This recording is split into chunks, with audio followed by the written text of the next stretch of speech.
अगर आप संकट के समय पे धैर्य रखते हैं, पेशेंस रखते, तो आधी लड़ाई आप ऐसे ही जीत जाते। तो आपके लाइफ में कितने भी बड़े प्रॉब्लम्स हो, कितने भी बड़ी मुसीबतें हो, कितने भी बड़े चैलेंजेस हो, कितना भी आपका खराब टाइम चल रहा हो, तो बस पेशेंस रखे, धैर्य रखे और चैलेंजेस को फेस कीजिए। तो आप सिर्फ धैर्य रखते हो तो आप आधी लड़ाई जीत जाते हो। एंड देखिए, सफल और असफल इंसान में सबसे बड़ा फर्क यही होता है जो धैर्य है, पेशेंस है। क्योंकि सारे जो भी सक्सेसफुल लोग हैं वो सबसे ज्यादा पेशेंसफुल होते, कि जो हमेशा धैर्य रखते और सही समय पे सही काम करते, इसीलिए वो सक्सेसफुल होते। इसलिए आप भी धैर्य रखिए। देखिए, हम एग्जाम्स का प्रिपरेशन करें और हमारी गेट के एग्जाम पास में आ रही है, गेट के एग्जाम के साथ साथ हम बार का भी प्रिपरेशन करें, तो प्रिपरेशन करते समय हमें धैर्य की बहुत जरूरत है। पेशेंस से, कंसिस्टेंसी से और हार्डवर्क से और फोकस एंड कंसंट्रेशन से ही हम इन एग्जाम्स को क्वालिफाई कर सकते। इसीलिए एग्जाम्स के प्रिपरेशन के वक्त, नोट्स के रिवीजन के वक्त, क्वेश्चन प्रैक्टिस के वक्त पेशेंस बहुत इंपॉर्टेंट रोल प्ले करते। क्योंकि कभी कभी हम हमारे मतलब जितनी पढ़ाई होनी चाहिए उतनी पढ़ाई नहीं होती, तो हम मायूस हो जाते, हम स्ट्रेस में आ जाते और हमें पढ़ने का मन नहीं करता। तब सबसे इंपॉर्टेंट होता है कि पेशेंस रखो, जितना हुआ है उतना ठीक है, आगे जाके और अच्छे से करना है, बस इतना याद रखना। और पेशेंस रख के आगे का काम करते रहना, प्रिपरेशन करते रहना, ये सबसे इंपॉर्टेंट है। तो आज का जो हमारा टॉपिक है, आज हम डिस्कस करें हमारा new topic, one day one topic series में आज का इंटरेस्टिंग टॉपिक है डेवलपमेंटल बायोलॉजी से। और आज हम डिस्कस करें बाइक्वाइड म्यूटेंट्स एंड बाइक्वाइड म्यूटेंट्स के जो एक्सपेरिमेंट है। मोस्ट आस्क टॉपिक है कि जिसके ऊपर हमेशा क्वेश्चंस आते हर एग्जाम में, जैसे इस एग्जाम में भी आया था।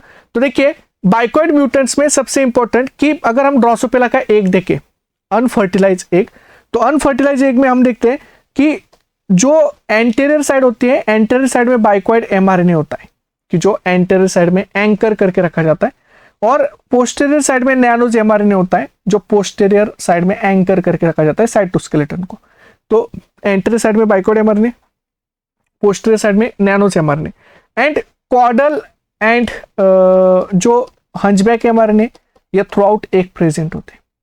एंड ये एक का न्यूक्लियस है जो हैप्लॉइड है। तो देखो, ये फ्यूचर एंटीरियर साइड है और ये फ्यूचर पोस्टीरियर साइड है। जब फर्टिलाइजेशन होता है, न्यूक्लियर डिवीजन होता है एंड सिंसिशियम फॉर्म होता है, तो अराउंड 2:13 न्यूक्लियस होते हैं। उसमें से 4 न्यूक्लियस पोस्टीरियर साइड में जाते हैं जो पोल सेल्स बनते। तो देखिए, ये वाले जो न्यूक्लियस है वो पोल सेल्स है, ओके। एंड बाकी के न्यूक्लियस जो होते हैं वो सारे पेरिफेरल साइड में जाते हैं। तो ये सारे न्यूक्लियस पेरिफेरल साइड में गए कॉर्टिकल रीजन में। एंड आफ्टर फर्टिलाइजेशन ग्रेडियंट भी बना। तो देखिए, एंटीरियर साइड में बाइक्वाइड एंड हंचबैक का ग्रेडियंट बनता है, जो इस तरह से मैं दिखाता हूं कि एंटीरियर साइड में बाइक्वाइड प्लस हंचबैक का ग्रेडियंट है, okay, bicoid protein plus hunchback protein. And posterior side में नैनोज प्लस कॉर्डल का ग्रेडियंट बनता है, ये नैनोज एंड कॉर्डल प्रोटीन का ग्रेडियंट। तो anterior to posterior bicoid protein plus hunchback protein का ग्रेडियंट है। सो यहाँ पे bicoid protein plus hunchback protein, correct. So bicoid and hunchback protein, ये एंटीरियर साइड में ग्रेडियंट है। दूसरा, पोस्टीरियर साइड में नैनोज एंड कॉर्डल प्रोटीन का ग्रेडियंट है। तो यहाँ पे नैनोज कॉर्डल प्रोटीन ग्रेडियंट। अब देखो, ये जो ग्रेडियंट है, ये ग्रेडियंट मेजर रोल प्ले करता है कि सेल्स का फेट क्या होगा। जैसे जो न्यूक्लियस एंटीरियर साइड में बाइक्वाइड एंड हंचबैक के ग्रेडियंट में, उनमें बाइक्वाइड एंड हंचबैक क्या करते हैं, सबसे पहले एक्रोन फॉर्मेशन की जीन एक्सप्रेस करते हैं, जो हेड कैप है, जो हेड के ऊपर बनती है। सबसे फर्स्ट स्ट्रक्चर जो एंटीरियर साइड में बनता है हाई बाइक्वाइड कॉन्सेंट्रेशन में होता है हेड। तो हेड के ऊपर एक स्मॉल कैप एक्रोन बनती है। तो एक्रोन हेड, बीच में जहां पे बाइक्वाइड लो होता है वहां पे थोरैक्स बनता है। तो जहां पे हाई बाइक्वाइड है वहां पे हेड बनेगा, हेड के ऊपर छोटी सी कैप होगी जिसको एक्रोन बोलते हैं, और बीच में बाइक्वाइड के पास में थोरैक्स फॉर्मेशन होता है। थोरैक्स के पास में यहाँ पे एब्डोमेन का फॉर्मेशन होता है, मतलब जहाँ पे नैनोज एंड कॉर्डल हाई होते हैं वहाँ पे एब्डोमेन बनता है, और लास्ट में जहाँ पे बाइक्वाइड एब्सेंट है बट हकिनबैंड टेललेस प्रेजेंट होते हैं वहाँ पे टेल्सन बनता है। तो इस तरह से स्ट्रक्चर बनते हैं। एंड देखिए पोल सेल्स की जो जर्म सेल्स बने, तो इसे बोलते हैं एंटीरियर पोस्टीरियर एक्सिस फॉर्मेशन, जो ड्रोसोफिला में हम डिस्कस करते हैं। सो anterior and posterior axis. Now अब हम डिस्कस करें कि ये जो एंटीरियर पोस्टीरियर एक्सिस है, यहाँ पे acron, head, thorax, abdomen, telson का फॉर्मेशन हुआ। तो अगर हम म्यूटेंट केसेस ले ले, बाइक्वाइड अगर हम म्यूटेंट या नैनोज म्यूटेंट ले ले, तो उनमें कैसे स्ट्रक्चर्स बनेंगे, किस सीक्वेंस में बनेंगे, तो ये इंपॉर्टेंट पॉइंट आज हम डिस्कस करें। तो देखिए सबसे इंपॉर्टेंट, जब भी कभी नॉर्मल एग होता है, ओके, तो नॉर्मल वाइल्ड टाइप एग है ड्रोसोफिला का, तो वाइल्ड टाइप एग होता है तो आप देखते हो कि दोनों कंडीशन नॉर्मल है। सो वाइल्ड टाइप एग, तो वाइल्ड टाइप एग में हम देखते हैं यहाँ पे अगर एंटीरियर साइड में बाइक्वाइड प्रेजेंट है तो एंटीरियर साइड में बाइक्वाइड प्रेजेंट है, पोस्टीरियर साइड में नैनोज प्रेजेंट है, करेक्ट, पोस्टीरियर साइड में नैनोज प्रेजेंट है, और बीच में हाई योक प्रेजेंट है, तो वाइल्ड टाइप एग है। सारी कंडीशंस नॉर्मल है। तो कंडीशंस अगर नॉर्मल होती है तो आपको मतलब यहाँ पे स्ट्रक्चर फॉर्मेशन कैसे होगा, तो बाइक्वाइड एमआरएनए भी है और नैनोज एमआरएनए भी। तो कैसे स्ट्रक्चर्स बनेंगे, यस, तो आप मुझे कमेंट बॉक्स में बताइए।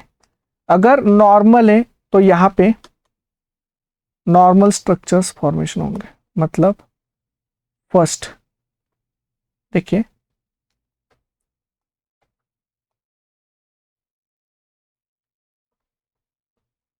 कौन से स्ट्रक्चर बनेंगे, सीक्वेंशियल। तो आप बोलोगे सर फर्स्ट एक्रोन बनेगा, वेरी गुड, सेकंड हेड बनेगा, थर्ड थोरैक्स बनेगा, देन एब्डोमेन बनेगा, एंड देन टेल्सन बनेगा। इस तरह से एंटीरियर पोस्टीरियर एक्सिस बनेगा, correct. So anterior and posterior axis formation हुआ। तो इस तरह से एंटीरियर पोस्टीरियर एक्सिस बना। तो ये हुआ एंटीरियर पोस्टीरियर एक्सिस। तो अगर नॉर्मल एग है तो नॉर्मल एग में सबसे पहले एक्रोन का फॉर्मेशन हुआ, फिर हेड का, फिर थोरैक्स का, और फिर एब्डोमेन का। तो मैं कलर से भी बनाता हूँ ताकि आपको समझ में आए। और फिर हुआ टेल्सन का फॉर्मेशन। ये तो सही है क्योंकि नॉर्मल एग में वाइल्ड टाइप जो फिनोटाइप है ये फॉर्मेशन होगा। तो इस तरह से ये फिनोटाइप बनता है। तो इसे बोलते हैं हेड टू टेल फिनोटाइप। ये वाइल्ड टाइप फिनोटाइप है, head to tail, okay, wild type phenotype है।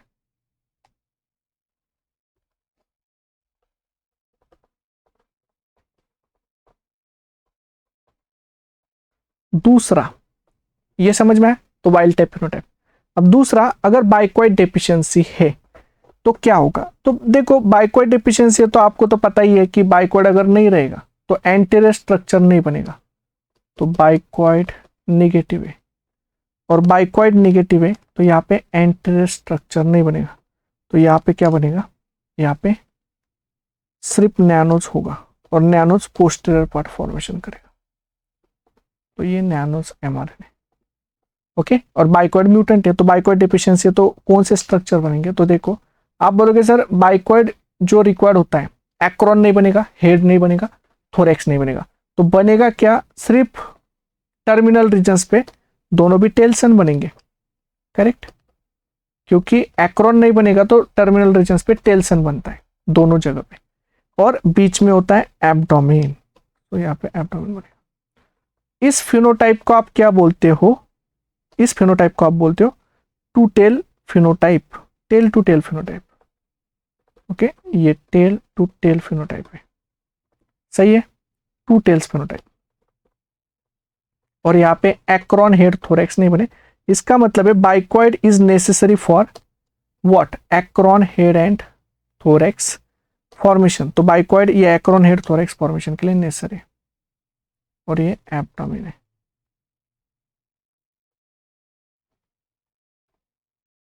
तो इस तरह से फिनोटाइप बनेगा। तो एक्रोन हेड एंड थोरैक्स नहीं बनेगा, तो टू टेल फिनोटाइप बनता है, ओके। इसको याद रखिए, मैंने क्या बोला, टू टेल फिनोटाइप, ओके।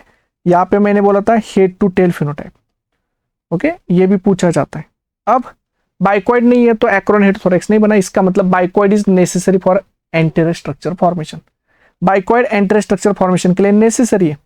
अब अगर आप बोलोगे सर कि हमने अगर बाइकॉइड डेफिशिएंट म्यूटेंट में बाइकॉइड को ऐड किया एंटीरियर साइड में तो क्या होगा, तो अगर बाइकॉइड डेफिशिएंट म्यूटेंट में अगर हम बाइकॉइड को ऐड करें, देखो ये बाइकॉइड निगेटिव है, मतलब इसमें बाइकॉइड नहीं है, इसमें सिर्फ नैनोज है, करेक्ट। सो नैनोज, और यहाँ पे हमने एंटीरियर साइड से बाइकॉइड ऐड किया,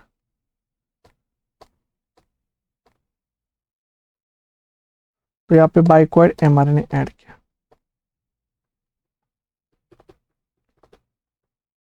तो क्या होगा, तो आप मुझे बताओ कमेंट बॉक्स में क्या होगा। अगर एंटीरियर साइड से बाइकॉइड एमआरएनए ऐड कर दिया तो आप बोलोगे सर अभी बाइकॉइड तो आ गया, तो इसका मतलब ये नॉर्मल फिनोटाइप बनेगा, तो इसका मतलब किस तरह से स्ट्रक्चर बनेंगे, करेक्ट, आप जो बता रहे हो करेक्ट है, acron head thorax abdomen and telson. So सबसे पहले बनेगा acron head thorax, correct, abdomen and telson, बस नॉर्मल डेवलपमेंट होगा। तो अगर आप बाइकॉइड डेफिशिएंट म्यूटेंट में बाइकॉइड ऐड करते हो तो नॉर्मल फिनोटाइप फॉर्मेशन होगा। इस फिनोटाइप को बोलते हैं हेड टू टेल फिनोटाइप। इस फिनोटाइप को हम क्या बोलते हैं, head to tail phenotype, and that is normal development. So normal development होगा, correct, very good. So normal development होगा। सो देखिए यहाँ पे, तो ये एक्रोन फॉर्मेशन हुआ, ये हेड फॉर्मेशन हुआ, उसके बाद ये थोरेक्स फॉर्मेशन हुआ, उसके बाद एब्डोमेन फॉर्मेशन हुआ, और उसके बाद टेल्सन का फॉर्मेशन हुआ। तो हेड टू टेल ये फिनोटाइप फॉर्मेशन हुआ। तो इसका मतलब है अगर बाइकॉइड डेफिशिएंट म्यूटेंट में हमने बाइकॉइड डाल दिया तो नॉर्मल एंटीरियर स्ट्रक्चर भी बने और नॉर्मल डेवलपमेंट हुआ। इसका मतलब है bicoid is sufficient for normal embryo development. तो पहले, इससे पहले एक्सपेरिमेंट में हमने देखा था bicoid is necessary for anterior structure formation, क्योंकि बाइकॉइड नहीं होता एक्रोन हेड थोरेक्स नहीं बनता। इस एक्सपेरिमेंट में हमने देखा bicoid is sufficient for anterior structure formation. तो बाइकॉइड नेसेसरी एंड सफिशिएंट है एंटीरियर स्ट्रक्चर फॉर्मेशन में। एंड देन नेक्स्ट जो एक्सपेरिमेंट है, अगर आप बाइकॉइड को ऐड करते हो मिडल साइड में, ये बड़ा इंटरेस्टिंग एक्सपेरिमेंट है। मतलब अगर बाइकॉइड नेगेटिव डेफिशिएंट म्यूटेंट है और इसमें आपने बाइकॉइड को ऐड कर दिया बीच में, तो क्या होगा, तो जहां पे हाई बाइकॉइड है वहां पे हमेशा हेड बनता है, करेक्ट। तो अगर हमने बाइकॉइड को बीच में डाल दिया, तो यहां पे हमने बाइकॉइड को बीच में डाल दिया,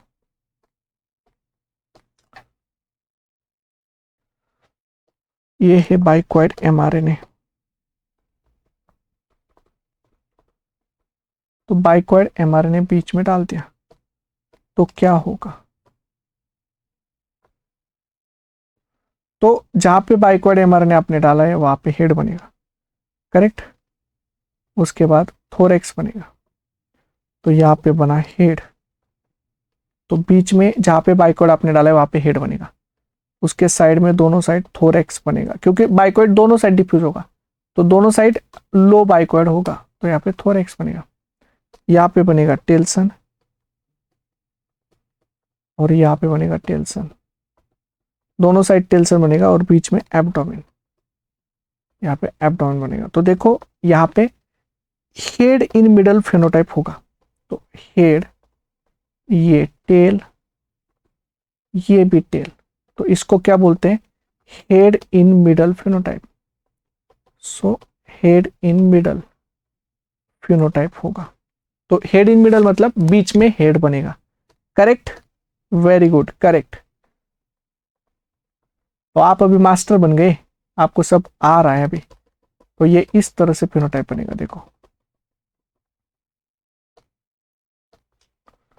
तो ये टेल्सन और यहाँ पे एब्डोमेन। अब देखो फॉर एग्जाम्पल ये हुआ head in middle phenotype. Okay, तो ये याद रखना, ये हेड इन मिडल है। अब अगर बाइकॉइड अगर बीच में डाला, ये एक्सपेरिमेंट सबका फेवरेट है, ये बहुत बार आया है, बहुत बार पूछा जाता है हेड इन मिडल वाला, तो ये आप याद रखना। ओके, तो head in middle and addition of bicoid in the bicoid deficient mutant, ये बहुत बार पूछा गया एक्सपेरिमेंट है, तो ये तो आपको आ रहा है, वेरी गुड। एंड और एक एक्सपेरिमेंट जो इंपॉर्टेंट है, अगर आपने वाइल्ड टाइप एग में अगर बाइकॉइड को पोस्टीरियर साइड में ऐड किया, मतलब देखो ये वाइल्ड टाइप मतलब पहले से उसमें बाइकॉइड है, बट फिर भी आपने पोस्टीरियर साइड में बाइकॉइड डाल दिया। सो देखो यहाँ पे पहले से बाइकॉइड है। ओके, बाइकॉइड एमआरएनए नॉर्मल है पहले से एंटीरियर साइड में, यहाँ पे नैनोज एमआरएनए भी है, यहाँ पे नैनोज एमआरएनए भी है।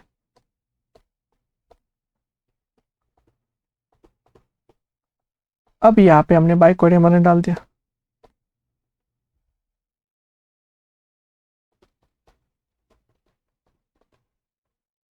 यहाँ पे हमने बाइकॉइड एमआरएनए डाल दिया।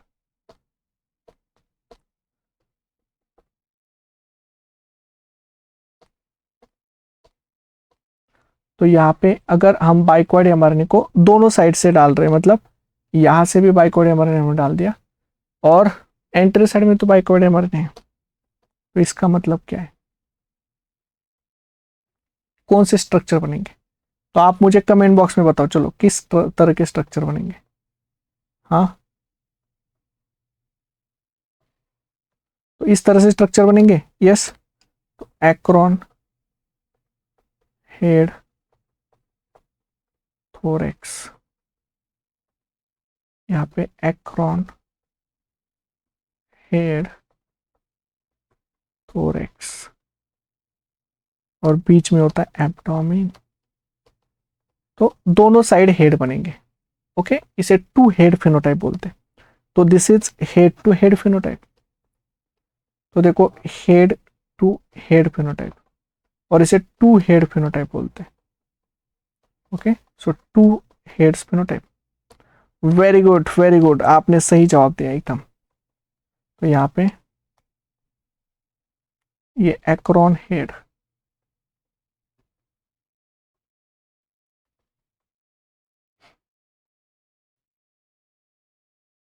यहाँ पे थोरेक्स,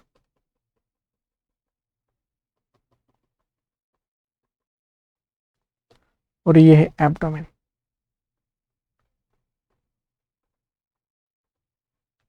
तो देखो टू हेड्स फिनोटाइप फॉर्मेशन होगा इस तरह से। तो ये तो आपको समझ में आया, मतलब जहां पे बाइकॉइड है वहां पे दोनों साइड से एक्रोन हेड थोरेक्स बनते और बीच में एब्डोमेन बनता है, तो इसे टू हेड फिनोटाइप्स बोलते हैं। ओके, तो ये वाइल्ड टाइप एग में अगर बाइकॉइड दोनों साइड से हो तो टू हेड्स बनेंगे। अगर बाइकॉइड को मिडल साइड में डाल दिया बाइकॉइड डेफिशिएंट म्यूटेंट में, तो middle head in middle phenotype का फॉर्मेशन होगा। तो इस तरह से आपको ये म्यूटेंट्स को याद रखना है, ये बहुत इंपॉर्टेंट म्यूटेंट है। ओके, और अब आप मुझे ये क्वेश्चन का आंसर दीजिए। यस, अब इसका आंसर आप दोगे, आप कमेंट बॉक्स में इसका आंसर दे दोगे। ओके, क्योंकि अब ये मैंने आपको अच्छे से समझाया है, अब आप बताओगे कि इस क्वेश्चन का आंसर क्या होगा। तो ये क्वेश्चन, इसका आंसर आपको देना है। ओके, देन ये वाला क्वेश्चन, इसका आंसर आपको देना है। ओके, तो मैं वेट करूंगा कमेंट बॉक्स में आपके आंसर का। देन ये वाला क्वेश्चन आपको कमेंट बॉक्स में बताना है, इस क्वेश्चन का भी आंसर आपको कमेंट बॉक्स में बताना है।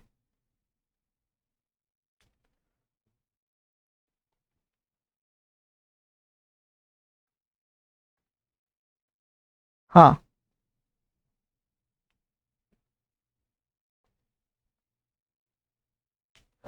और ये वाले क्वेश्चन का भी आंसर आपको कमेंट बॉक्स में बताना है। तो ये वाले क्वेश्चंस का भी आंसर आपको कमेंट बॉक्स में बताना है।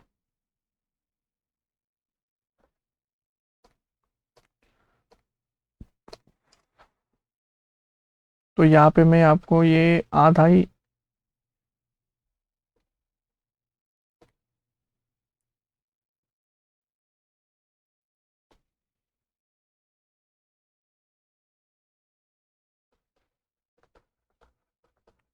Middle portion it will result in yes. तो ये वाला क्वेश्चन एक आपको बताना है। और एक क्वेश्चन मैं आपको पूछता हूं, अगर नैनोज डेफिशिएंट म्यूटेंट है तो उसका क्या होगा वो भी आप मुझे बताओगे कि नैनोज डेफिशिएंट म्यूटेंट है तो इसका स्ट्रक्चर्स कैसे फॉर्मेशन होंगे। नैनोज डेफिशिएंट म्यूटेंट मतलब नैनोज नहीं है, नैनोज नेगेटिव है, तो इसके स्ट्रक्चर कैसे बनेंगे ये आप मुझे बताओगे। ओके, तो 4 क्वेश्चन के आंसर मुझे कमेंट बॉक्स में चाहिए। आप दे दोगे ना, वैसे आप तो मास्टर बन गए अभी, आप दे दोगे मुझे पता है, और मैं चेक भी करूंगा। तो नैनोज डेफिशिएंट म्यूटेंट उसका भी आंसर आपको देना है। ये 4th नंबर का क्वेश्चन है, नैनोज डेफिशिएंट म्यूटेंट का क्या होगा स्ट्रक्चर फिनोटाइप, कौन सा फिनोटाइप आएगा, तो इस क्वेश्चन मार्क का आंसर आप दोगे। ओके, सो ये सारे क्वेश्चंस हमने डिस्कस किए जो बाइकॉइड म्यूटेंट के। आई होप आपको समझ में आए होंगे। और देखिए इस तरह से क्वेश्चन प्रैक्टिस करनी है। और ये मैंने लिख के क्यों दिया आपको पता है कि मैंने यहाँ पे डायग्राम क्यों ड्रॉ की। इवन डायग्राम यहाँ पे थी सारे, फिर भी मैंने ड्रॉ क्यों की, क्योंकि जब तक मैं ड्रॉ नहीं करता तब तक मुझे समझ में नहीं आता। और फिनोटाइप जब देखना है तब तो मुझे ड्रॉ करके ही देखना पड़ेगा, ये हमेशा याद रखो। इसलिए मैंने ड्रॉ करके, खुद ड्रॉ करके मैंने आपको बताया। जब आप खुद ड्रॉ करोगे ना तभी आपको आएंगे। आप अगर मेरा देखोगे तो मेरा देख के तो आपको नहीं आएगा, क्योंकि जब आप खुद ड्रॉ करते हो तब आप एक्चुअल में सोचते हो, वो एक्टिव लर्निंग का पार्ट होता है। आप उसको समझते हो फिर ड्रॉ करते हो। इसलिए जब भी कोई चीज सीखनी होती है तो उसको लिख के, शॉर्ट नोट्स बना के, डायग्राम बना के, ग्राफ बना के, चार्ट बना के सीखना, ताकि वो जल्दी ग्रास्प भी हो जाए और लॉन्ग टाइम तक याद रहे। देखो पढ़ा हुआ भूल जाता है, पढ़ा हुआ होलाटाइल होता है नॉलेज, वो उड़ जाता है, वो ज्यादा दिन तक नहीं रहता। बट लिखा हुआ, शॉर्ट नोट्स बना हुआ, जिस पे आपने प्रोसेस किया हुआ है, वो लॉन्ग टाइम तक रहता है। तो अगर आप कोई भी एग्जाम्स की, बार की प्रिपरेशन कर रहे हो तो इंटरव्यूज के प्रिपरेशन के लिए आपको लिख के बोलना पड़ेगा। वो बोलेंगे आपको कि लिख के बताओ, लिख के कैलकुलेट करके बताओ, ड्रॉ करके बताओ, तो आपको खुद को लिखना चाहिए।